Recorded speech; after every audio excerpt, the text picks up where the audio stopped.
Mulher que quer prosperar, ela busca abundância espiritual. É sobre isso que eu vou te falar nesse vídeo hoje. Fica comigo até o final. Estamos fazendo uma série de lives sobre este livro, que é Despertando para uma Vida Abundante, aonde nós estamos estudando sobre João 10, com base em João 10, versículo 10, onde o próprio Jesus fala: eu vim para que todos tenham vida, vida plena e vida abundante, em todas as áreas da nossa vida. Então nós precisamos buscar abundância emocional, intelectual, espiritual, física, relacionamentos, familiar, conjugal, profissional e financeira. No vídeo de hoje, na live de hoje, nós estamos no capítulo 9, aonde nós vamos falar sobre abundância espiritual. Nas primeiras lives, nós falamos sobre o que nós precisamos para despertar a abundância e a prosperidade que já está disponível para nós, que Deus já disponibilizou para mim, para você, mas por que algumas pessoas não acessam a abundância e a prosperidade que vem de Deus? Nós precisamos plantar sementes para manifestar essa abundância dentro de nós, em todas as áreas da nossa vida. Então, uma das primeiras lives que a gente fez, nós falamos sobre a nossa maturidade espiritual. Então, dentro da nossa maturidade espiritual, é a base para nós manifestarmos essa abundância, essa prosperidade que vem de Deus. Porque Deus, Ele é o maior interessado em querer que você seja uma mulher próspera. Uma mulher bela e próspera. Porque quando uma mulher bela e próspera, que tem a sua base firmada na rocha, que é Jesus, ou seja, se você é cristã e você prospera, Deus sabe que um cristão próspero é generoso, é caridoso. A prosperidade dele é transbordante. Se você é uma mulher cristã, próspera e abundante, Deus quer te abençoar mais ainda, porque Ele sabe que você, com maturidade espiritual, você próspero, vai derramar a sua prosperidade na vida de outras pessoas também. Outro dia eu estava num sítio e aí eu fui apanhar no pé mexerica. Alguns lugares chamam de mexerica, outros chamam de tangerina, né? E o que acontece? Eu tava ali pensando, eu falei, nossa gente, eu tô aqui, né, de visita na casa de alguém, no sítio de alguém, e tava assim, perdendo. Então a árvore tava tão próspera, tão abundante, deu tanto fruto, que serviu para várias pessoas que estavam ali, não só para o dono, para a dona. Então a nossa prosperidade, a nossa abundância tem que ser tanta a ponto dos frutos que a gente gerar não ser só pra gente. Os frutos que a gente gerar através da nossa prosperidade, ele tem que suprir as pessoas que estão à nossa volta também. Esse é o transbordo. Uma mulher bela, próspera, ela é transbordante. E se você já transborda no pouco, Deus quer te honrar no muito. Porque Ele sabe que no muito você também vai ser transbordante, vai ser generosa, vai ser caridosa. E um dos princípios da prosperidade é a generosidade. E não só de dinheiro. Ser generoso com as suas ações, com seu conhecimento, com seu ensinamento. Mas hoje nós vamos falar sobre a abundância espiritual que nós precisamos de ter, que é uma das bases, né, para despertar essa maturidade espiritual e despertar essa abundância e prosperidade que vem do nosso próprio Deus. Não é mesmo? Então, compartilhe essa live, tá? Que eu acho que vai fazer muito sentido para vocês e para as pessoas que você vão encaminhar aí essa live. Vai fazer muito sentido para elas também. Tá bom? Deixa eu compartilhar com algumas pessoas aqui pra gente poder começar, e quero que você me ajude a compartilhar também, tá bom? Então, nós vamos pro capítulo 9, onde nós vamos falar sobre essa abundância espiritual, né? Eu preciso ser abundante espiritualmente também. Para tomarmos posse de uma abundância espiritual em nossas vidas, precisamos ter em mente que a espiritualidade precisa ser um exercício diário. de fé e reconhecimento da presença de Jesus. Então, olha só, nós precisamos estar com a nossa mente conectada, fazendo um exercício diário, que a nossa fé e a presença de Jesus, ela é real, todos os dias. Eu falo que eu fico conectada com Jesus no WhatsApp 24 horas por dia, o tempo todo. Eu sinto e reconheço a presença dele, eu converso com ele, eu oro com ele, eu pergunto a Jesus as coisas, sabe? Então, ter a consciência, né, fazer esse exercício de fé, de acreditar e que a presença de Jesus é real aí dentro da sua casa, dentro do seu trabalho, dentro da sua empresa, isso tem que ser intencional para você começar a ser uma pessoa, buscar a abundância espiritual na sua vida.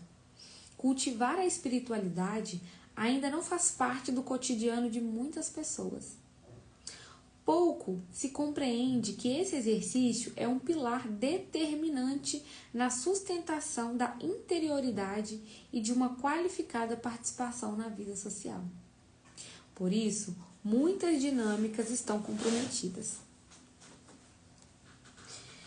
Ilusoriamente, pensa-se, talvez por força do secularismo, excesso de racionalização ou imediatismos, que a espiritualidade é opcional, mas mais apropriada para alguns mais devotos. Então, muita gente acha que buscar abundância espiritual, ser uma pessoa fervorosa espiritualmente, é coisa para os beatos que não saem da igreja. E não. É para todos nós somos chamados a ser abundantes espiritualmente. Na verdade, a espiritualidade é indispensável para sustentar a vida de todos em parâmetros qualificados. Assim, um permanente desafio é estar em sintonia com o que diz o salmista nas Escrituras. Lá no Salmo 22 fala o seguinte: desde a minha concepção me conduzistes, e no seio maternal me agasalhastes. Desde quando vim à luz vos fui entregue, desde o ventre da minha mãe, sois o meu Deus. A humanidade, mesmo emoldurada por diferentes manifestações confessionais e religiosas, não prioriza o hábito de cultivar a espiritualidade. As consequências são o comprometimento de vidas, com equívoco nos critérios que regem discernimentos e escolhas. A prevalência da mediocridade na emissão de juízos e nas iniciativas que deveriam corresponder à dignidade própria do ser humano, na sua inteireza. O lado espiritual não é apenas uma parte da existência. Trata-se de alicerce para a vida, cultivado pelo desenvolvimento da competência de se contemplar, isto é, tornar-se capaz de mergulhar no sentido mais profundo de cada ser, de cada criatura, superando superficialidades. Então, o lado espiritual, ele não é só uma parte da nossa existência, ele é o alicerce da nossa vida. E se você hoje está se achando sem chão, é porque está faltando o alicerce da espiritualidade. Em contemplar o ser, em ir profundo. Sabe o que eu percebo? As pessoas estão muito rasas. Está muito raso. Você é uma mulher muito rasa. Sai do raso e vai para o profundo. Tem que mergulhar. Tem que ser ousada. Tem que ser curiosa. Tem que arriscar. Tem que largar o medo de lado. Tem que ser forte. Tem que ser corajosa. Tem que falar de Jesus. Tem que querer aprender. Tem que abrir a Bíblia todos os dias. Tem que meditar na palavra todos os dias. Tem que aprender algo novo todos os dias. Tem que assistir uma pregação todos os dias. Tem que ir na igreja toda semana. Tem que ir para a profundidade. E sair do raso. Eu oro todos os dias e falo isso com o Senhor. Espírito Santo, me tire do raso. Eu quero ser profunda. Eu quero mais profundidade. Eu quero mergulhar. Eu não quero ficar só na superfície. Nós precisamos buscar profundidade. ser superficial não vai te levar em lugar muito longe, não. Boa noite. Ao escutarmos a palavra espiritualmente, uma enxurrada de coisas nos vem à mente. Por efeito de influências externas que condicionam a maneira como pensamos. Porém, estudando mais a fundo a espiritualidade cristã, somos confrontados com a percepção de que tudo o que entendemos como espiritual, na verdade, não é. Muitas vezes, quando pensamos em alguém espiritual, imaginamos um monge ou até mesmo uma entidade isolada, que não tem contato com a maldade ou com o pecado. Sendo assim, para chegarmos à abundância espiritual, precisamos primeiramente entender o que é realmente ser espiritual, para depois sabermos como desenvolver essa abundância. Ser espiritual é ser humano. Eu falava disso com uma aluna minha na mentoria hoje. A gente falava sobre a gente se buscar a nossa melhor versão e sobre propósito, que nós temos 3 níveis de propósito, e o primeiro nível é aquele de assumir e levar a identidade, a nossa identidade, que é ser semelhança, imagem e semelhança de um Deus, e anunciar isso a todos os cantos do mundo. E aí, a gente falava sobre isso, e eu falava com ela que eu ouvi uma vez uma pessoa falando que quanto mais humana eu sou, mais espiritual eu me torno. Porque Deus me criou com o propósito de ser humana. Nós somos um ser humano. Então, quanto mais humana eu sou, mais espiritual eu me torno. Olha que legal isso. Aprendem isso. A teologia cristã reitera que, de fato, ser espiritual é ser cada vez mais humano. Olha isso. Isso porque desde a fundação do mundo, fomos pensados por Deus para servir um propósito. E quanto mais espirituais nós somos, mais perto chegamos da finalidade para a qual nós fomos criados. Desde o Éden, Satanás opera de modo a confundir o homem, fazendo com que pense que é mais ou menos do que foi criado para ser. Todavia, só poderemos viver uma vida plena ao entender nossa identidade em Deus. Nada menos e nada além de seres que existem para glorificá-lo. Nós somos criados com o propósito de sermos humanos para glorificar o Deus que nos criou. E como que eu vou fazer isso? Aí entra. Quase que o livro me corta, gente. A folha do livro me corta. Mas o que significa ser espiritual? Creio que essa pergunta pode gerar um debate bem grande. Mas quero respondê-la de uma maneira bem simples. Ser espiritual é se tornar cada vez mais parecido com Cristo. Porque o Cristo é o Deus encarnado como humano.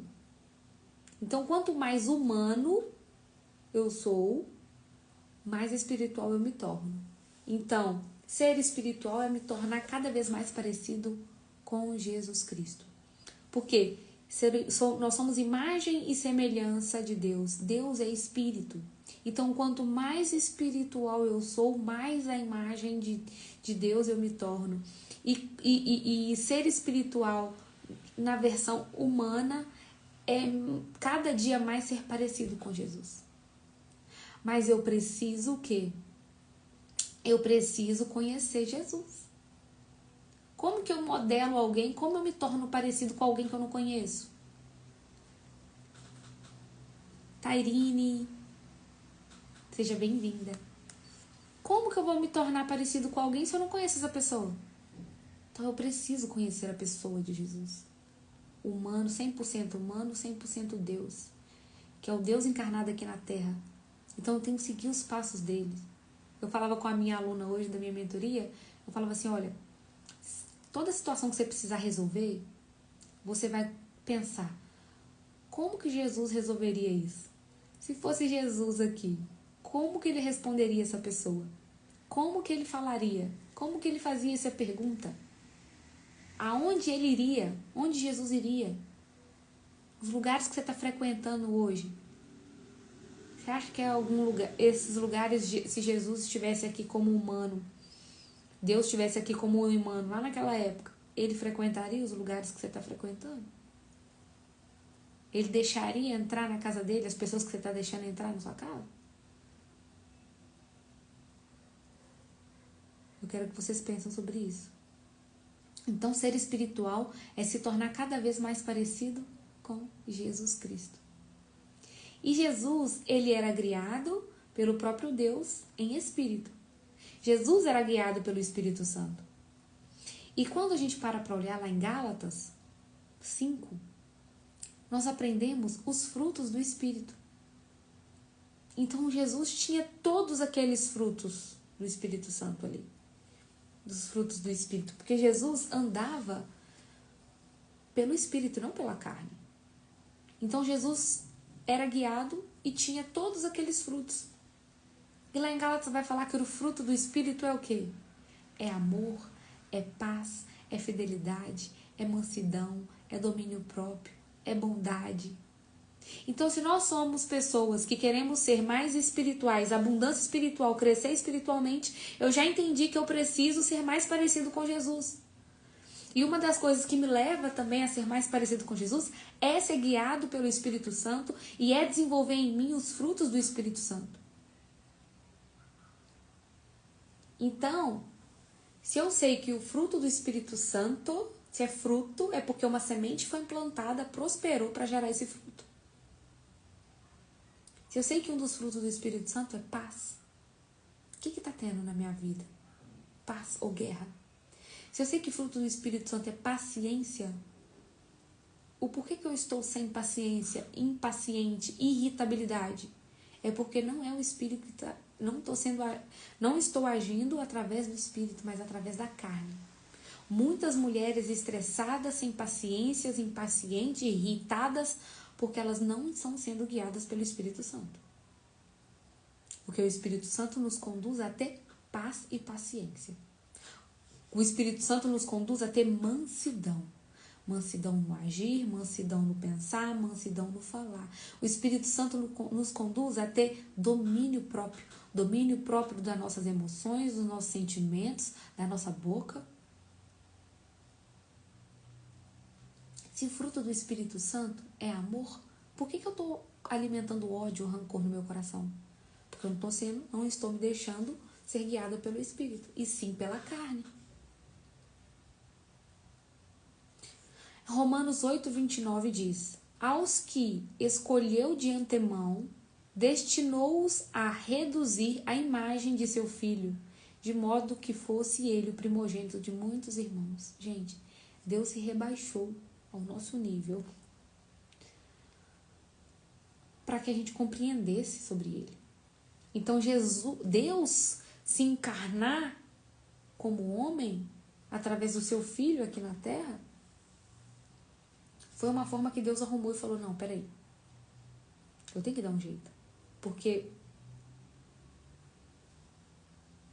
tem que descer lá para esse povo ver e para eu entender como que meus filhos estão. Deus sempre planeja nos melhorar. Você crê? Somos os irmãos de Jesus andando aqui na terra, ou seja, a referência que as pessoas têm do amor de Deus. Então, se nós somos irmãos de Jesus aqui na terra, Jesus era o próprio Deus, a referência de amor era Jesus. Se nós somos irmãos de Jesus, nós precisamos ter a referência, nós precisamos ser referência do amor de Deus aqui na terra também. Somos a luz do mundo e o sal da terra, aqueles que Deus escolheu para fazer a diferença na humanidade. Mas quando as pessoas nos veem, elas enxergam as características de Jesus em nós? Eu quero te fazer pensar agora. Quando as pessoas olham para você, para a sua vida, para a sua casa, para o seu casamento, para você, elas estão enxergando características de Jesus? Elas estão enxergando A nossa vida dá testemunho de Jesus? Temos como objetivo de vida ser a imagem dele? Eu estou buscando ser a imagem e semelhança de Deus, que é o quê? Ser cada dia mais parecido com Jesus. Acredito também que ser espiritual não se restringe a uma proclamação pública da fé ou a esgotar todo o conhecimento que há para ser estudado. A principal forma de transmissão da espiritualidade se dá mediante nossas ações e no nosso amor. Assim, uma pessoa espiritual permite que a sua vida seja 100% conduzida pelo Espírito Santo. Uma pessoa com abundância espiritual, ela permite que a sua vida seja conduzida 100% pelo Espírito Santo de Deus. O ponto de partida da abundância espiritual. Assim como a conversão é o início da vida para o cristão, é nela também que começa a se tornar espiritual. Por consequência, o novo nascimento nos permite reconhecer quem somos e a entender quem precisamos nos tornar, não por nossa própria força, mas pela graça de Deus. Quem eu preciso me tornar, mas não pela minha força do meu braço, pela graça de Deus que me alcançou, que me alcança. Quando olhamos para dentro de nós, em um processo de interioridade, percebemos que somos pecadores e precisamos de um Salvador. O primeiro passo para se tornar alguém completo é reconhecer a nossa natureza caída. A Bíblia deixa bem claro os quão pecadores nós somos. Várias passagens nos mostram que não somos nada sem a graça e a misericórdia de Deus.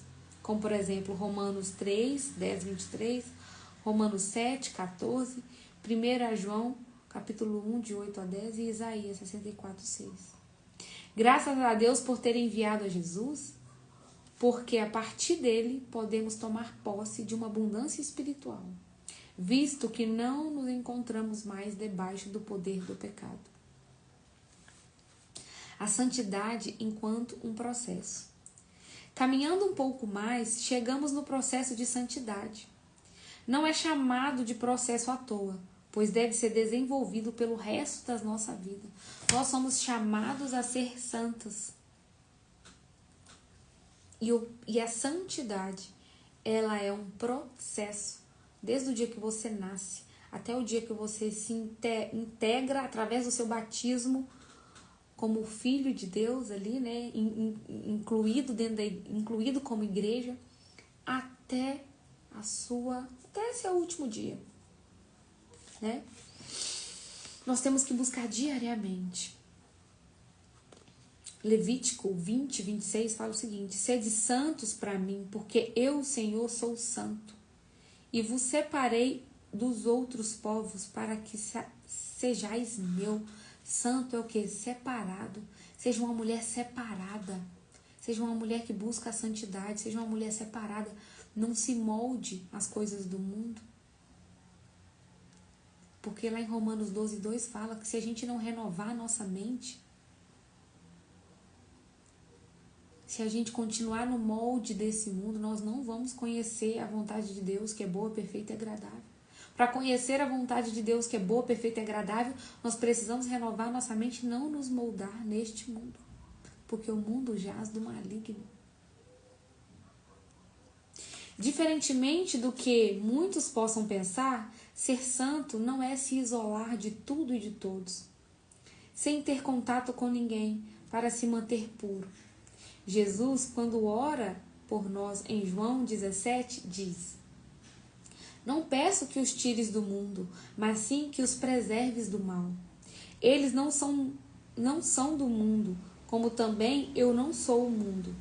Santifica-os pela verdade, a tua palavra é a verdade. Como tu me enviastes ao mundo, também eu enviei ao mundo. João 17, 15 e 18. Então, buscar a santidade é diário. A nossa conversão, ela é diária. Começa pela conversão. Depois da conversão, começa o nosso processo de busca da santidade. E eu acho tão legal que os santos, né, as pessoas que foram canonizadas, santos, escolhidas como santos, né, escolhidas não, né, elas buscaram o caminho da santidade, né, e depois só foram reconhecidas. São pessoas comuns como eu, como você, que se inspiraram na vida de Jesus. O único lugar que um santo vai te levar é para os pés de Jesus. A Igreja Católica é muito criticada, né, por imagem, pelos santos, mas quando você entende com profundidade o que isso significa, você para de criticar. Porque quando você pega a vida dos santos, que não foram pessoas extraordinárias, santos não é conto de fada, foram pessoas comuns aqui na Terra, quer dizer, resolveram viver sua vida para Jesus, com Jesus, através de Jesus, se assemelhando a Jesus. E muitos foram mártires, morreram por não abrir mão da verdade. Então, quando você pega a vida de um santo, ele vai te ensinar o caminho que ele fez para chegar até Jesus e para chegar a buscar a sua semelhança da imagem, de ser imagem e semelhança de Deus, que é ser parecido com Jesus. E esse é o exemplo que eles nos deixam, né? Então, todos nós podemos buscar a nossa santidade. Não é algo distante, é algo real. Essa passagem pode resumir o significado de santidade. Não é fugir de tudo e se isolar. Não é se fechar em uma bolha gospel. Na verdade, é se encontrar em Cristo. Então, quando a gente está nesse processo de conversão e a santidade começa a brotar no seu coração, eu acho que todo mundo passa por isso. Você quer se isolar do mundo. Porque você fica com medo de se contaminar. Você quer ser tão puro, você quer ser tão limpa, que você não quer se contaminar com o mundo. Aí você não quer frequentar os mesmos lugares, você não quer ir nas festas, muitas vezes festas de família, que está contaminado com o mundo, você não quer estar ali mais. Só que aos poucos a gente vai entendendo que Jesus precisa da gente em determinados ambientes para justamente levar a presença dele. E aí a gente vai amadurecendo espiritualmente.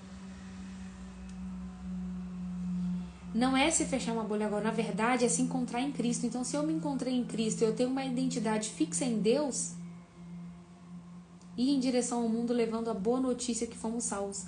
Então, quando eu reconheço a minha identidade, eu já sou firmada em Cristo, eu já tenho uma identidade em Deus, eu posso estar em qualquer lugar que eu acho que não é santo, um lugar que eu acho que não é puro, que Deus, eu preciso deixar Deus usar a minha vida para levar a boa notícia, que é Ele, que é a palavra dele.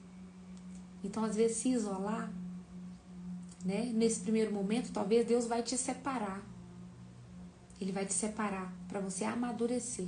E depois Ele vai te enviar para o mundo. Ele vai te enviar para o meio do lobo, para o meio dos lobos, para você levar a boa notícia. Gosto do exemplo de Daniel para definir isso. Ele morava na Grande Babilônia, mas se diferenciava dos demais, desde sua dieta até sua religião. Desse modo, sua história nos traz a confirmação e a esperança de que é possível viver em meio ao mundo sem deixar de ser luz. Então nós precisamos estar, nós vamos estar no mundo, nós vamos estar em alguns lugares, mas para quê? Para ser luz. Sem deixar de ser espiritual. As pessoas ao redor dele enxergavam o Deus de Israel em tudo que ele fazia. Então Daniel estava na Babilônia, um lugar onde eles adoravam outros deuses, mas o estilo de vida que Daniel tinha e a forma que ele servia a Deus, ele impactava as pessoas que estavam à volta dele. Eu, Kézia, por exemplo, quando Deus me pediu minha primeira renúncia, uma das primeiras renúncias foi o quê? Renunciar ao álcool. Parar de beber. Então, no primeiro momento, a gente fica não querendo ir para os lugares mais. Mas depois é importante você estar nos lugares, porque as pessoas vão querer saber. Por que você renunciou isso? Por que você parou de beber? E aí é uma oportunidade de eu poder falar de como eu fui salva, de como Jesus me salvou, de como que o Espírito Santo me incomodou para poder mudar a direção da minha vida. Então, estar em determinados lugares, Deus vai nos usar. E elas vão olhar, nossa, mas o Deus que ela serve, tem alguma coisa aí. Assim como lá na Babilônia eles olhavam para Daniel e falavam, peraí, o Deus que ele serve é diferente. Então, é a oportunidade da gente levar a boa notícia de como fomos salvos, né? O nosso testemunho. Entendendo a espiritualidade cristã. Na busca pela abundância espiritual, também passamos por tópicos como a religião, a fé, a razão e a humildade. A seguir, abordaremos brevemente cada um deles. A religião.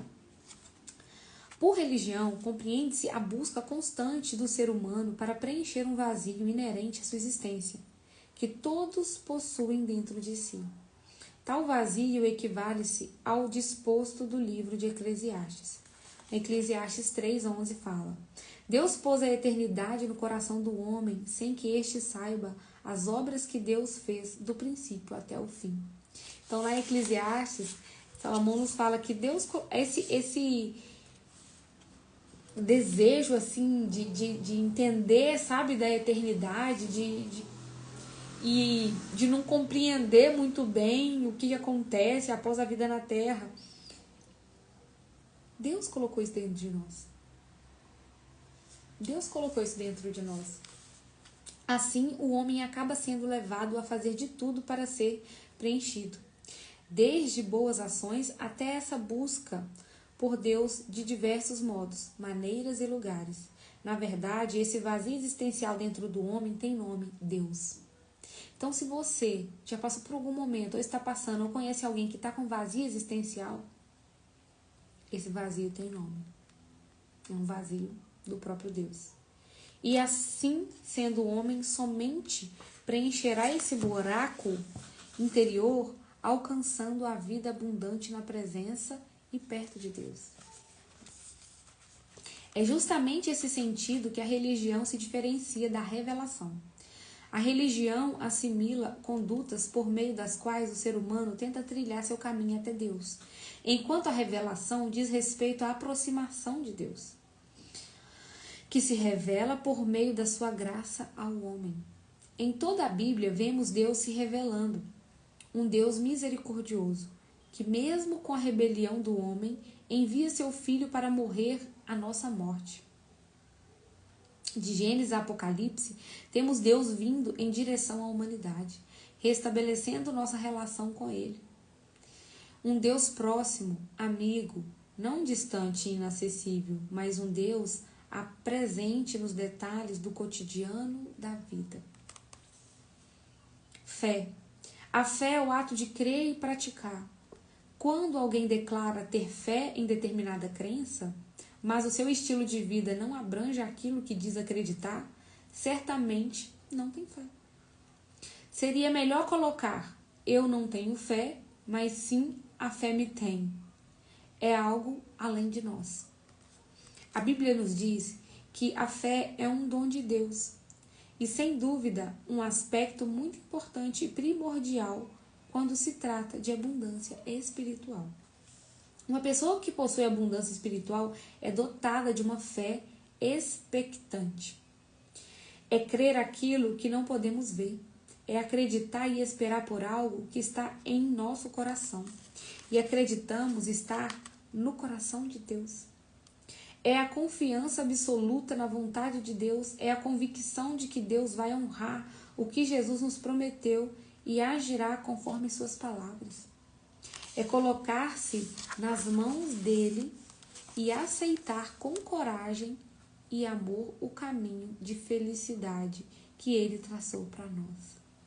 Não se trata de uma intuição, emoção ou sentimento, mas sim de um compromisso com Deus. A fé exige decisão.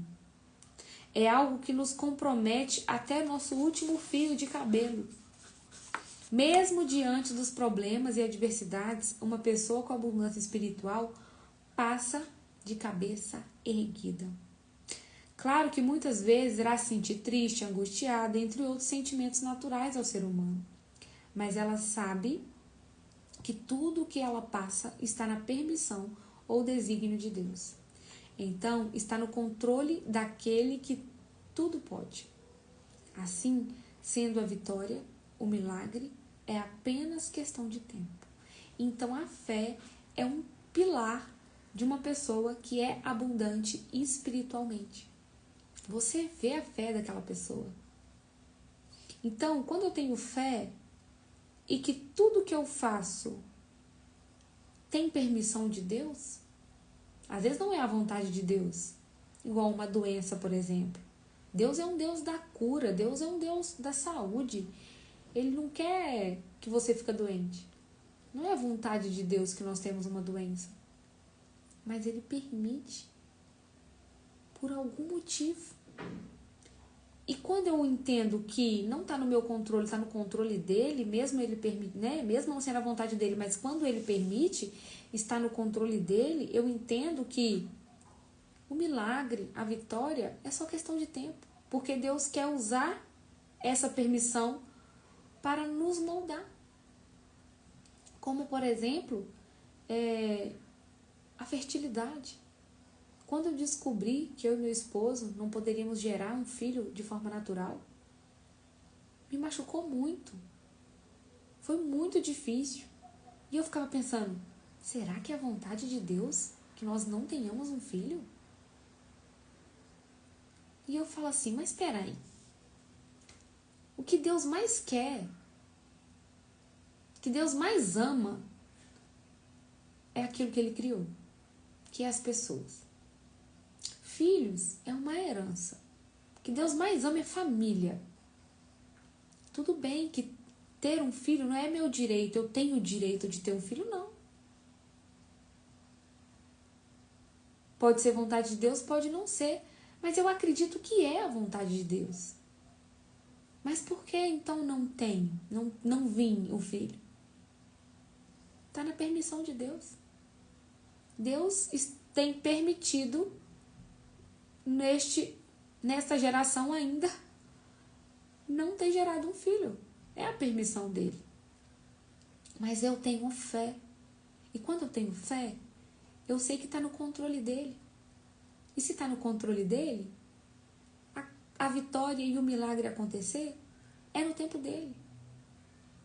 É claro que uma pessoa que tem abundância espiritual, ela tem um nível de fé tão grande, aonde ela reconhece que ela precisa fazer a parte dela aqui na Terra.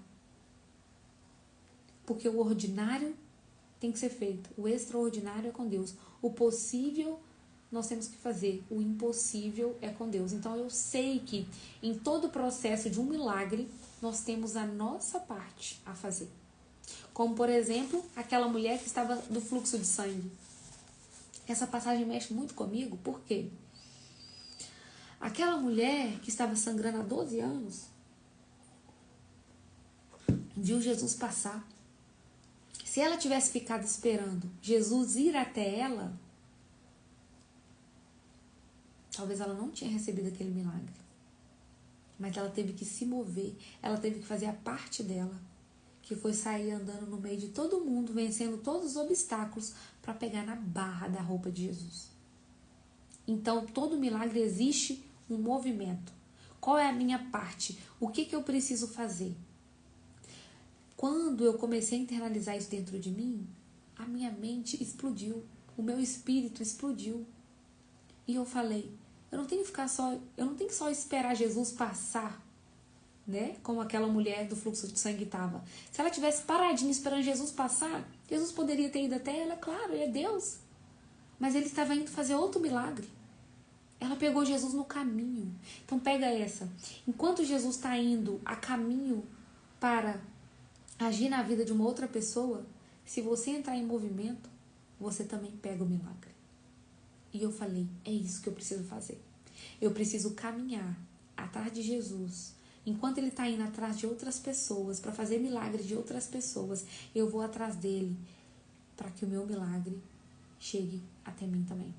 Assim como aquela mulher. Então, todo o processo de milagre, ele tem que ter a nossa parte para chegar até ele. É forte, né? Em Hebreus 11:1 fala o seguinte: fé é a consciência do que se espera e a prova daquilo que não se vê. Isso, porém, não quer dizer que a nossa fé não seja ou não precise ser racional. A fé tem que ser racional. Olha que legal. O diálogo entre fé e a razão. Não devemos subestimar a importância de questionar a nossa fé. Infelizmente, muitos cristãos não sabem porque acreditam cegamente no conteúdo pregado nos púlpitos das igrejas, nas catequeses, nas partilhas, nas homilias. Eles só escutam e obedecem. Isso de maneira nenhuma é correto. Infelizmente, vemos em nossos dias o surgimento de muitas modas e partidos dentro da própria Igreja de Cristo.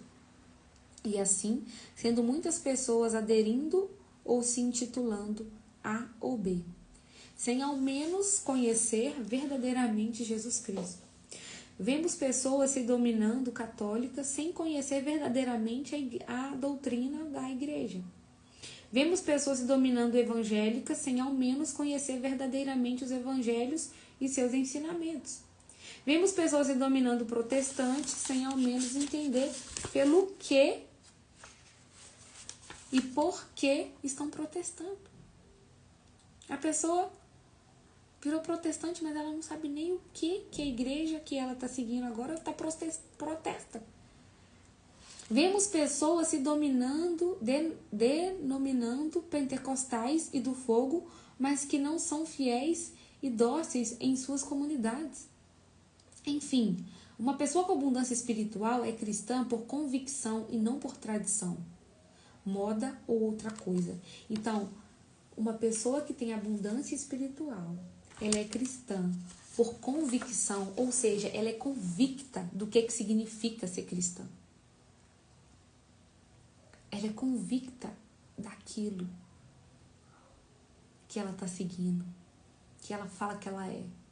Então nós precisamos estudar, nós precisamos ter conhecimento e ter convicção do porquê que eu sou um cristão. Porque as pessoas falam que elas são cristãs, mas elas não seguem nada. Elas não seguem aquilo que Cristo pregou. Como que eu sou uma cristã se eu não prego o que Cristo pregou? Se eu não faço o que Cristo pregou, pediu?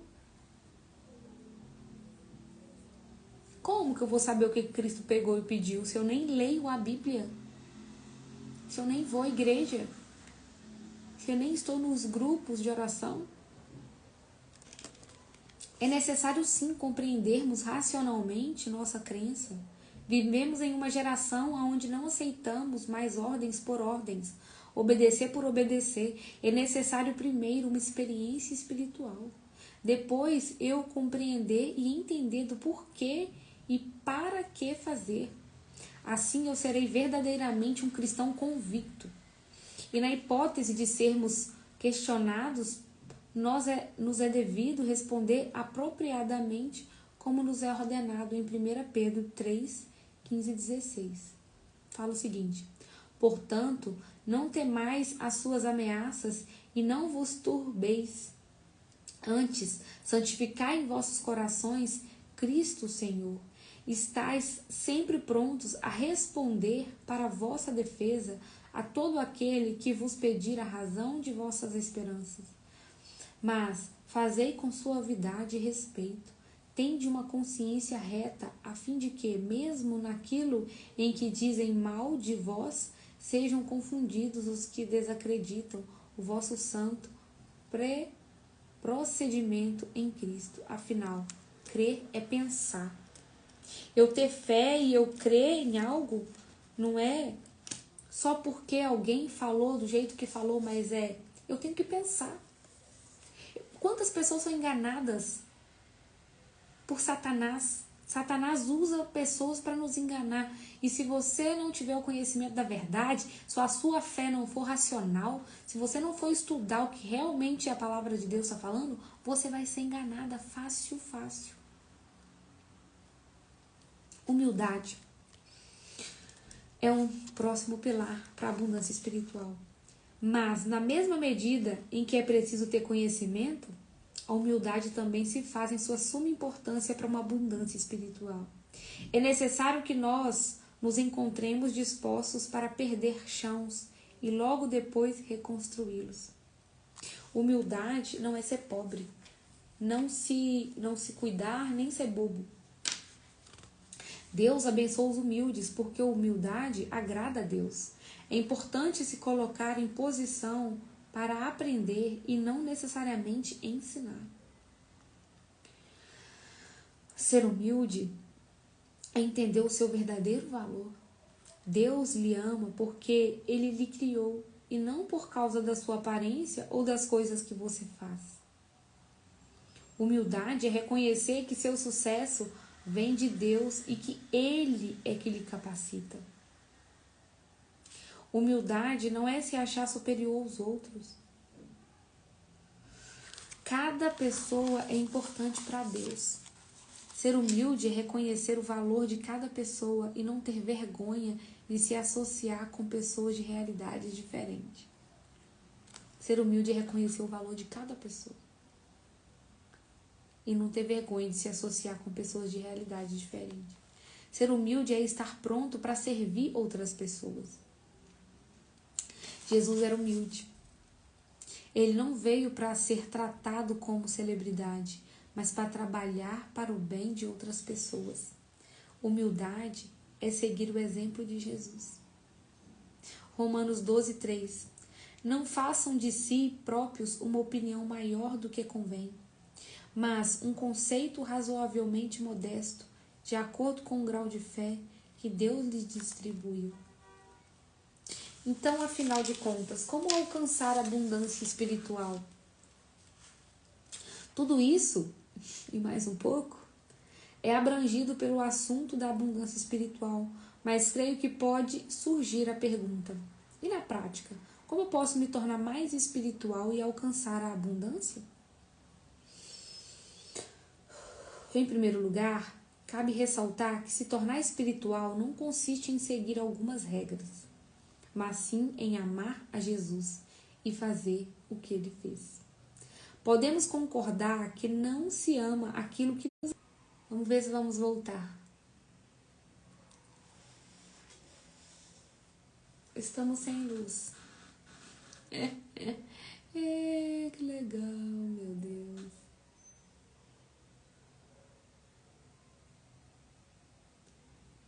Não sei, não tem como eu ativar, como é que fala? Meu flash, a câmera da frente. Acabou a luz aqui em casa. Ô, Jeová do Exército. Estou no 5G.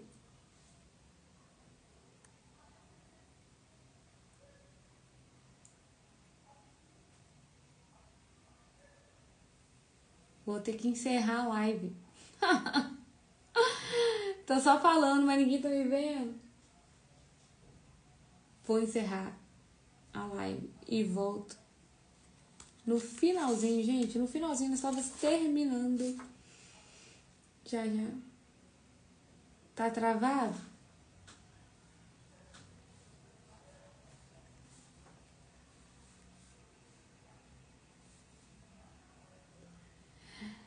Tá travado na imagem? Aqui pra mim ficou tudo... Tá preto. A imagem tá toda preta pra mim.